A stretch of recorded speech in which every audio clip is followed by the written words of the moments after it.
Hello everyone, and this is BioPhoenix here, and today I'm going to be doing the impossible task, and that happens to be my top 10 favorite video games of all time. And the reason why I'm doing this is because I was tagged by bawesomeburf between a whole huge chain of video responses, and there's been a lot of good ones that are worth checking out. And just to go over a couple things first is that obviously this is not going to be any order, so just because I place a game in the third place, that doesn't mean I think it's better than everything else that came before. So no, there's no particular order. And because of how many different genres that I love with many games out there, there's gonna be a shit ton of cutoffs that I had to do, which made this list really fucking hard. I don't know about you, but I'm pretty sure there are more than 10 games in the entire world. So that's all I'm gonna say here. So yeah, I'm pretty sure this video might be outdated if you're watching this many years later, but anyways, let's just get right to it. So the first one I want to mention here is Mario Land and the 6 Golden Coins. Believe it or not, but this actually is my favorite Mario game of all time. Yes, I actually love this one a hell lot. For not only is it just a really good solid 2D platformer, but it also had a lot of really unique levels for a Mario game, such as the Pumpkin Zone, where it had all the different Halloween themed stuff. You don't really see a lot of that in Mario games much, outside of the Haunted Castle. Then there was the Macro Zone, where everything was really huge. That one almost kind of reminded me of Chip 'n Dale Rescue Rangers, which is also a really good game that unfortunately is not going to make my cut. And then there was the giant robotic Mario level, where it actually had a Lego Zone. I always thought that level was really cool. So yeah, it had a lot of really unique levels. The power-ups were pretty cool. I like the bunny ear one that makes you gravitate a little bit. And then of course, the other thing I really love is that the final boss was not Bowser, it was Wario. I always thought the idea of having, Wario in, a mainline, Mario game like this, I always thought was really cool. Also, it was kind of refreshing to have something, other than Bowser for, the millionth time. And I still go back and play this game every once in a while, and I still enjoy it just as much as I did the first time. And it's worth mentioning that there is a ROM hack out there that makes the game in color, which looks really awesome. So I would highly recommend getting that in case you don't like playing in monochrome or black and white. And the next one I'm picking here is Streets of Rage 2 on the Sega Genesis. Now, why am I picking 2 over 1? Well, both of those games are fantastic, but the thing is, I played Streets of Rage 2 first, and I spent, way more time on that game, so that's the reason why I'm picking it today, because, man, the music is just so, iconic and memorable, and I love it. I love, the graphics and the way how they look in this game, it's just so, sharp and clean looking. And it's also a perfect game for me if I ever feel like just wanting to bash people's faces without thinking. And it still never gets old for me. So not only is it one of my all-time favorite 2D beat-em-ups, but it's also one of my favorite Sega Genesis games as well. And as for the next game, we're going to be taking a look at Soulcalibur III.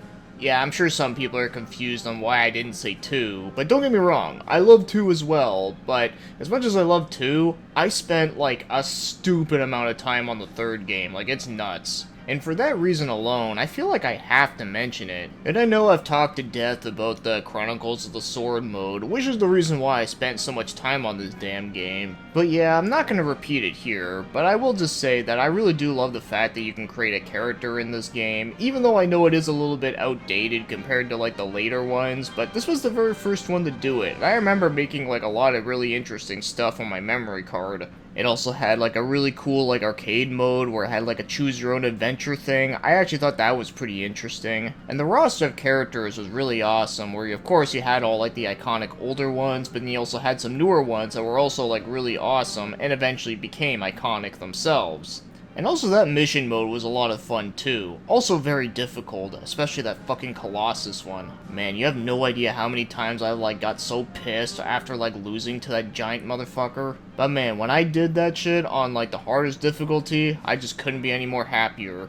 And yes, even after all these years later, even with the 6th game taking up a lot of time with me creating characters, I still go back and play this one every once in a while. So yeah, I still love the shit out of this game. And before anyone mentions it, because I know someone will if I didn't mention it, is that yes, I'm fully aware that there's like a glitch in the game where like it can like corrupt like your memory data, but the thing is, even though I 100%ed this game, I've never had that issue, so I can't complain about something that I never had experience with. But it is something that is kind of shitty though that this game has, and it does make me wish that, you know, there was a way that they could like remake the game but without that.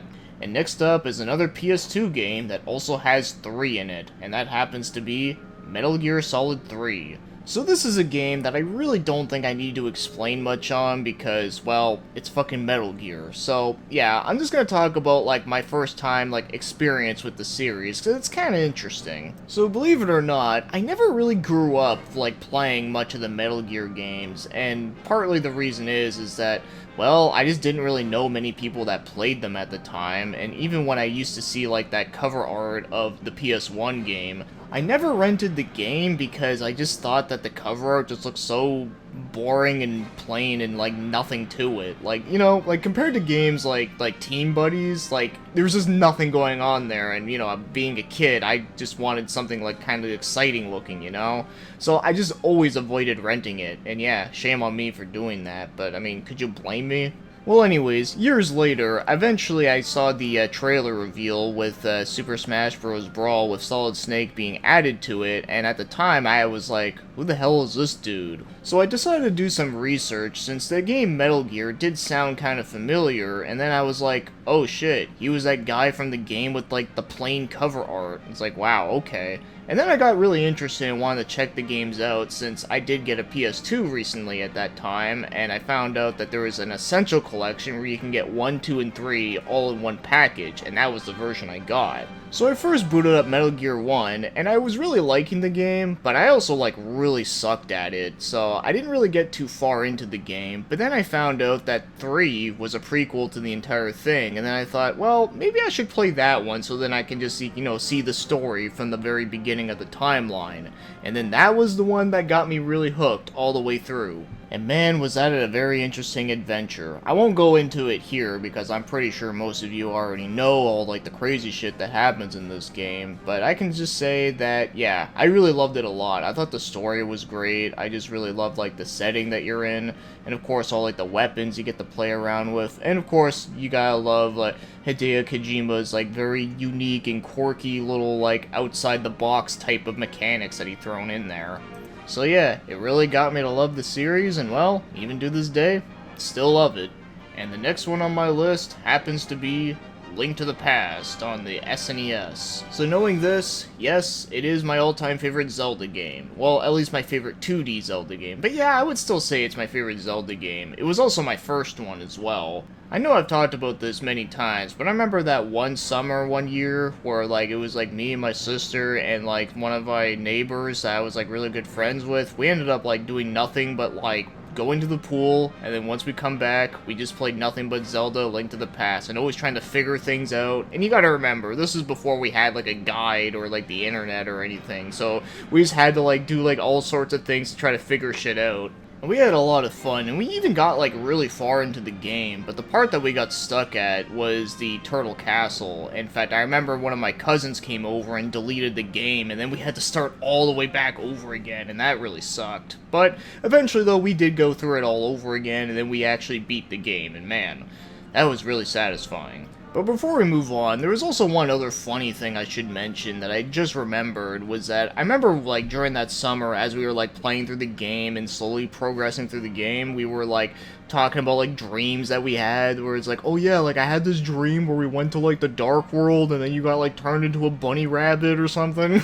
Like, I don't know, like, just shit like that. It was just, like, it's just so memorable and hilarious to me.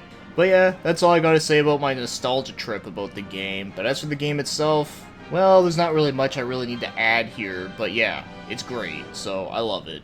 And next on here is Super Smash Bros. Melee, another game that I spent a crazy amount of time on. And as again, I'm not going to talk too much about the game since I'm sure everyone here knows what it's about, and if you don't, then like, what the hell are you doing here? So yeah, I'm going to talk about my nostalgia trip with this game. So I remember when we first got the internet, it was about like late 2000s, maybe like early 2001, if I remember correctly. I'd used to just go on like websites of like stuff that I knew about, you know, stuff like Nintendo.com, PlayStation.com, Lego.com, and so on and so forth. And eventually I found out about Newgrounds.com and I fucking loved it. But yeah, I remember one day I was looking up the Nintendo website and they were like showing off like all like the stuff for the upcoming GameCube, which had me really excited because I was like, oh man, a new Nintendo console and it looks so cool. And I just saw like some like early pictures of like all the games on there, and when I saw the one for Super Smash Bros. Melee, I was like really excited because I just recently got a copy of Super Smash Bros. On N64 for my birthday. So after seeing that they were going to be making a newer one, I was like really excited. And seeing these early pictures really brings me back because I remember like the very first time I seen them, I was always trying my best to like try to figure out exactly how like the stages were going to look like because they were just so close up and they all looked really cool. And visually speaking, I was blown away at how like amazing it looked at the time. Like it was like a huge jump from the N64 graphics. And one picture that really brings a smile to my face is this one with the showing of the trophies. I remember the very first time I saw it, I thought like all these characters were going to be playable. So yeah, imagine having Misty being a playable character. For the longest time, before I played the game myself in 2004, I actually thought she was going to be a playable character, but yeah, no, unfortunately not. But still, wouldn't that be hilarious if it were true? But yeah, early on in the year 2004, when I finally got that game and I played it, man, I just played nothing but that game. Like, even though I did get a memory card at that time as well, and I easily could have went back and played, like, Mario Kart Double Dash and also, like, the Zelda Collector's Disc, nah, I was too busy with Smash Bros. Trying to unlock everyone. Shit, even hearing all, like, the music in this game was just amazing. Like, I'll never forget the first time that I ever heard Fountain of Dreams, like, orchestrated theme, like, that shit was majestic. Also, hearing that intro theme to the adventure mode was, like, always got me excited every time. Like, I never skipped it. Like, I always let it play through. And as you would expect, I've also had many great times playing this with, like, my friends and family at the time. It was always some good stuff. But yeah, like I said, not really much I can say about the game since we all know the gameplay is great and all that. But yeah, just hell of a great time that I'll never forget. Alright, and next up we got is Zero Escape 999. Definitely my favorite visual novel. So because of the genre of this game, obviously I know this is not going to appeal to most people because, you know, you can't run around and kill everything in sight, but you know what? The story in this game is definitely one of my all-time favorites. Like, the concept I think is really awesome and unique. Like, it's kind of similar to Saw, but only that it's not as, like, graphic and gory, and it actually has a lot more, like, you know, interesting shit going on. All the characters are really well written and have a lot of interesting stuff going for them. And by the way, the version that I first played was the remastered version, and I first played it on the Vita. And I gotta say, the English voice acting was amazing. Definitely one of the best, like, more recent year dubs that I've ever heard. And even though I've only, like, finished this game, like, 2 times, and I've loved it both times, it is a game that I never get tired of, because I've seen, like, quite a few people I know play this game for the first time on a stream, and I'll always, like, jump in on there and watch it, because just seeing their reactions of, like, all the shit going on, it's priceless, and I just love it. So even though this is a game that you're mostly just reading and pointing and clicking on stuff, you know what? I'll still take a game like this over, like, any dull and boring looking game that happens to have action in it. Alright, and next up we got like the last 3 games, and no, this isn't necessarily my top 3 games of all time, but you know, just 3 last ones I can mention here. So the next one I'm mentioning is Shadow Hearts on PS2, and I'm specifically talking about the first one today. Yes, the second game may have like better gameplay and has like better voice acting and like cutscenes and all that, but as much as I love it though, I think the first one definitely has a soft spot for me, and I just, well, like I said, my list could easily change over time. Because there are some days where I like one over the other, and there are days that I like 2 over the other. Yeah, it's just one of those types of games. But anyways, this is definitely one of my all-time favorite RPGs of all time, which is why I'm putting it up here.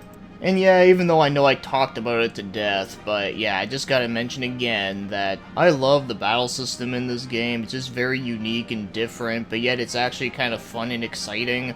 The story is highly entertaining, and yes, even though it may not be on the same level as like Zero Escape or Metal Gear Solid 3 in terms of storytelling, but I feel like it still does like a really good job doing what it's supposed to do, and that's to be, well, you know, entertaining. So I really like all the characters. They're all like really like fun and have some really cool dialogue, and then like Yuri's like one of my all-time favorite like protagonists in an RPG because he's like kind of a badass, but he can also be like kind of like goofy too sometimes. And I know I've also compared this a lot too, but in many ways, he does kind of remind me of Ryudo from Grandia 2, which is another game that almost made my list. And he also does remind me of Domon Kashu from G Gundam, which is another awesome thing to be compared to. And I've done an entire review on the game, so I'm not going to go into all like the other stuff because you all know how I feel about that.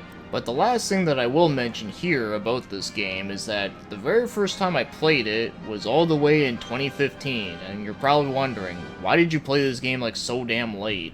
Well, you know how the saying goes, it's better late than never, and of course, this is one of those games that like I just never knew about until years later, and when I found out about it, I thought it looked pretty neat. And it was before I had a decent computer, so I couldn't emulate the game because the computer I had at that time like sucked complete ass. So I had to go out and find a copy of it, which I did at a convention that was going around at the time. And luckily, the game was actually pretty affordable at that time, unfortunately unlike nowadays.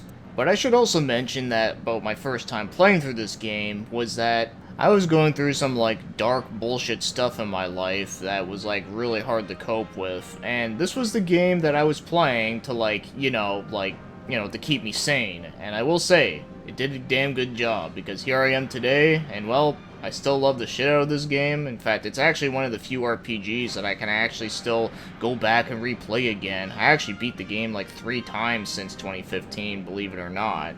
So yeah, this is a game I definitely owe thanks to a lot, and it really makes me wish I would have played it back in the day and would have bought it like, brand new. Because I totally would have paid $60 for this game back in the day if I, had money back then. Alright, and as for the second one, and this is the one that you guys are probably waiting for me to talk about because, I never shut the fuck up about it, and that happens to be the Deception series. But as for the one that I'm mentioning today, yeah, you know what, I feel like mentioning the first one.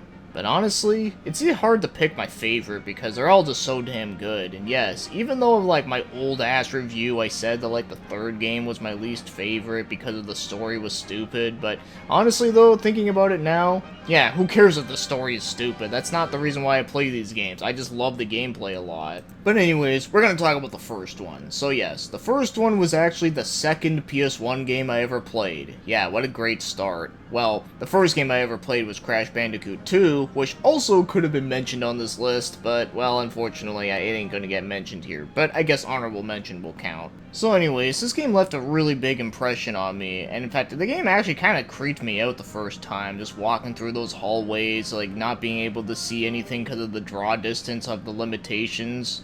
And the music was like really dark and sinister sounding, and of course I love it these days, but back in the day I thought it was like really creepy shit. So to a lot of people's Resident Evil, this was my version of it, because this was like the first game that I ever got like creeped out by. And the gameplay was, like, unlike anything that I've ever seen before, because it wasn't like, like, jumping on, like, enemies, or, like, hitting them with a sword or something. No, you had to, like, kill them by setting up traps. And, of course, you weren't, like, a typical good guy. You were actually a bad guy. And the whole reason why you're killing people is to harvest souls to summon Satan, which is probably the reason why I'm kinda screwed up. But yeah, I've told that like a bajillion times on this channel. I'm sure you're all sick of it, but of course, one last thing that I will mention about this, it's another thing that I've talked to death about.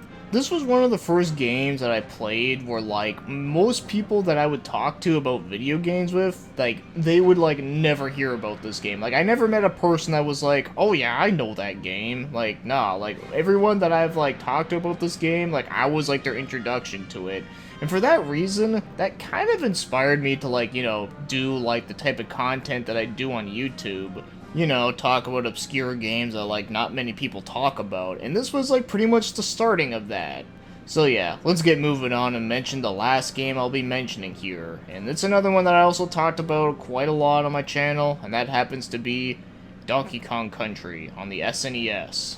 I'm gonna say Donkey Kong Country 2 is probably like my favorite one out of all of them, but I do have a soft spot for the first one, mainly because it was actually the first video game I ever played, or at least the first one I can like remember playing, because there is a chance that the first game I ever played maybe might have been like Super Mario Bros. Or something, but I'm pretty sure this was the first one.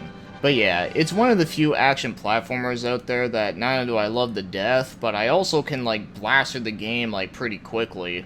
And I had so many fun times and memories like playing this game with like my friends and family. In fact, my cousin, the same one that deleted the fucking save file from Link to the Past, she was actually really good at this game. In fact, me and her used to do like competitions with each other and try to see like who can beat the game first. But man, there's just so much good shit to say about this game. Like, I really don't need to go into it because I'm sure everyone knows what these games are. But yeah, just love the shit out of these games, and it just never gets old. I actually, like, replay them, like, almost, like, every year when I possibly can. And that's 10 games that I would consider to be, like, my favorite games of all time. So, yeah, I don't really need to repeat anything here. But one last thing that I will say is that I have to tag, like, some people here, so I'm gonna tag 2 people, and they're people that haven't really made a lot of videos lately, but I figured I'd do it just for shits and giggles, and they happen to be Floops and my good buddy Ignacio, so you guys have been tagged. Of course, you don't have to do the videos if you don't want to, so it's all up to you, but anyways, with that said, yeah, so these are just some of my picks, and I'd really love to hear about yours. Like I said, there's a lot of really great video responses out there that are worth checking out. So with that said, thanks for watching and commenting, and have yourselves a great day.